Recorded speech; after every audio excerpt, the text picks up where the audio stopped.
Hello everyone, welcome to my channel. और कैसे हैं आप सभी। उम्मीद करती हूँ कि आप सभी बहुत अच्छे होंगे। और फ्रेंड्स, मेरे चैनल में आप सभी का बहुत बहुत स्वागत करती हूँ।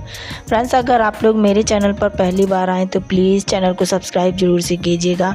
और वीडियो थोड़ी सी पसंद आए तो प्लीज़ लाइक शेयर भी कर दीजिएगा। फ्रेंड्स चलिए फ्रेंड्स, वीडियो स्टार्ट करते हैं। और अभी है ना, देखिए यहाँ पर ये अभी दोपहर का टाइम हो रहा था, लगभग वही 2-2:30 बज रहे थे। और अभी मैं यहाँ पर गेहूँ को साफ़ कर रही हूँ। वैसे गेहूँ धुल गए थे और धुल के सूख भी गए हैं अच्छे से। और ये डले थे, कम से कम 1 हफ्ते से डले हुए थे। अब ना काम का इतना ज़्यादा मतलब प्रेशर हो गया है, इतना सारा काम हो जाता है ना, तो मतलब कभी कभी ना बड़ी टेंशन होने लगती है कि मतलब कौन से काम मैं कब करूं, कैसे करूं, कुछ समझ ही नहीं आता। और ऊपर से ये गेहूं को भी साफ़ करना, ये भी, इसमें भी ना बहुत टाइम लग जाता है। गेहूं कहीं मतलब घर के बहुत सारे ऐसे छोटे छोटे जो हमारे अनगिनत काम होते हैं, किचन से रिलेटेड घर के बहुत सारे काम होते हैं। तो ये इतने सारे काम हो जाते हैं ना कि टाइम टाइम पर हर चीज़ करके रखना पड़ता है और तब जाके ना काम जो हो पाता है। लेकिन वही है ना, जब ये वाले काम होते हैं ना तो इनमें इतना ज़्यादा टाइम लग जाता है कि मेरा सारा दिन फिर इसी में चला जाता है। एक इसमें जाता है और एक मतलब ये तो रहता है कि ये 1 महीने में 1 आध बार ही ऐसा काम होता है। मतलब गेहूं का जो काम होता है वो 1 बार ही होता है महीने में। और ये सब्जी, और एक और काम होता है जैसे कि सब्जी वाला, ये तो हर हफ्ते, मतलब सब्जी जब मैं लेकर आती हूँ ना सैटरडे को, तो जब संडे वाले दिन ना सच बताऊँ तो कम से कम 2-2.5 घंटा मतलब जो गया सो गया। मतलब लगभग मैं तो संडे वाला दिन जो है ना, सुबह का जो चाय नाश्ता बस करके जो बैठो ना, तो सच बताऊँ तो वही 12-1 बज जाता है। मतलब लगभग 10 बजे से ऐसे करके बैठो टाइम, मतलब और भी घर के काम करके। तो सब्जियों को भी साफ़ करना मतलब वो ज़रूरी रहता है, नहीं तो फिर क्या होती हैं, रात भर की आई हुई रहती हैं। अब रात में तो इतना टाइम मिलता नहीं है, क्योंकि रात में ही मैं खुद लेट जाती हूँ, लेट ही आती हूँ। और लेट ही जैसे कि जाना का मतलब लेट मेरा नहीं रहता है मकसद, बस ये रहती है कि मार्केट ही उस टाइम पर थोड़ा सा अच्छे से भरती है, लगती है ना, सब्जियां वगैरह की दुकान है, तो इस वजह से थोड़ा सा लेट ही जो है हमारे यहाँ सब लोग जाते ही हैं। तो मैं भी फिर थोड़ा बहुत खाना पीना जो है बनाकर जाती हूँ, फिर उसके बाद जाती हूँ ना, तो लगभग मुझे भी घर आते आते 9:30-10 बज जाते हैं। तो फिर रात में ना फिर खाना बनाओ, टाइम हो जाता है, घर के काम करो।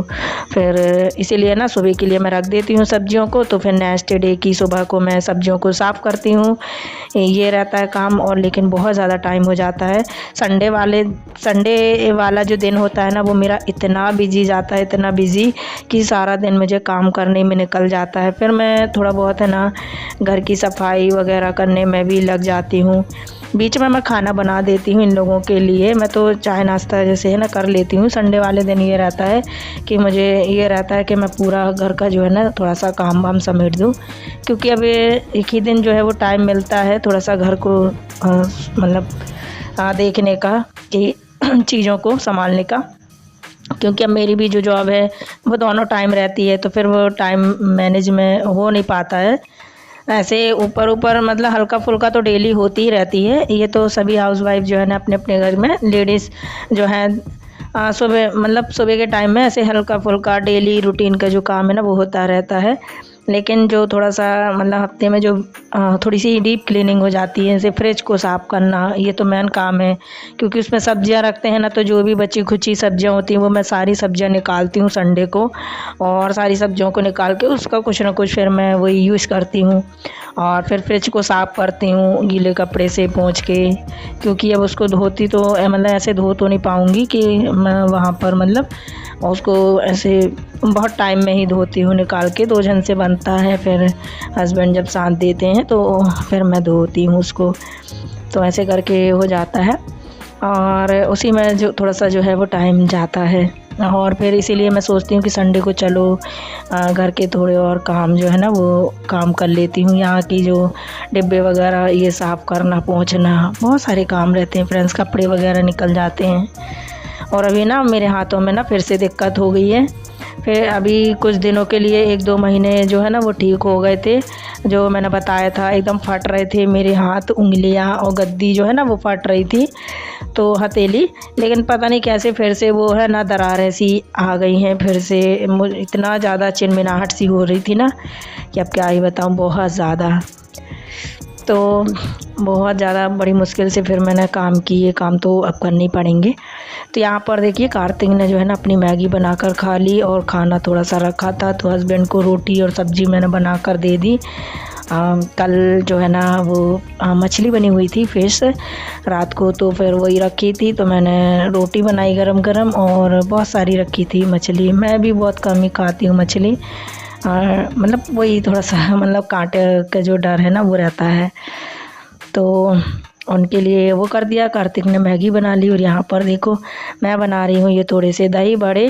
ये बड़े जो है ना वो मैंने बनाए थे और थोड़े से सख्त हो गए थे, तो मैंने इस तरीके से इसको गर्म पानी में जो है गर्म पानी में डाल दिया था। हल्का सा गर्म पानी करके नमक डाल के और डाल दिया था, तो ये बहुत अच्छे से सॉफ्ट हो गए हैं। और इसके ऊपर मैंने ये दही डाल दिया है। ये थोड़ा सा दही मैंने मिक्सी के जार में फेंट लिया था, अच्छा सा क्रीमी सा हो गया है, क्योंकि उसमें गुठलियाँ रहती हैं ना इस वजह से। तो मैंने ये दही डाल दिया है, पतला हो गया पता नहीं कैसे। इसको मैंने बहुत अच्छे मतलब ग्राइंड कर दिया, तो पानी वानी नहीं डाला, बस ऐसे ही, तो ये ऐसे हो गया। और ये इमली की चटनी, मतलब इमली की जो इमली और गुड़ वाली चटनी, ये मैंने बना कर रखी थी। अभी मैंने सॉस वगैरह बनाए थे ना, तो मैंने 2 सॉस बनाए हैं, टमाटो सॉस, चिली सॉस और इमली की चटनी। ये मैंने बना कर रख ली 1 बॉटल। और अभी गर्मी में ना ये दही बड़े तो जो है मेरे बनते ही रहते हैं, मेरे बहुत फेवरेट हैं, तो थोड़े से मुझे खाना रहता है तो मैं बना लेती हूँ। तो यहाँ पर बस मैंने इतने ही बनाए और ये बहुत सारे हैं, ऐसे नहीं कि कम है, बहुत सारे हैं। तो इसके ऊपर मैंने थोड़ा सा प्याज डाल दिया है बारीक कटा हुआ, थोड़ा सा इसमें मैंने टमाटर भी डाल दिया है, और ऊपर से मैं थोड़ा सा दही और इसमें डाल दे रही हूँ जो बचा हुआ है। और इसके बाद इसमें मैं डाल दूँगी काला नमक, थोड़ा सा पिसा हुआ जीरा, भुना हुआ जीरा, और थोड़ा सा ये सेव हैं बारीक वाले वो डाल दूँगी, थोड़ी सी लाल मिर्च डाल दूँगी। और इतना अच्छे बन के तैयार हुए थे ना ये दही बड़े कि बहुत ही ज़्यादा टेस्टी बने थे। घर पे भी मैंने बनाए तो ये इतने अच्छे बने थे, कार्तिक को भी बहुत पसंद आए थे, इतने यम्मी बने थे ना, हम दोनों ने आधे आधे खाए। और देखने में देखिए कितने अच्छे लग रहे हैं, तो खाने में भी बहुत ज़्यादा टेस्टी बने थे फ्रेंड्स। तो चलिए फ्रेंड्स, आज का वीडियो मैं यहीं पर एंड करती हूँ। वीडियो बहुत छोटा सा था, आई होप आप सभी को पसंद आया होगा। काम की वजह से थोड़ा सा मैं कर नहीं पाई हूँ वीडियो, बहुत ज़्यादा मतलब टाइम हो गया था। मिलते हैं किसी और अच्छे से वीडियो के साथ, तब तक के लिए थैंक यू, बाय बाय।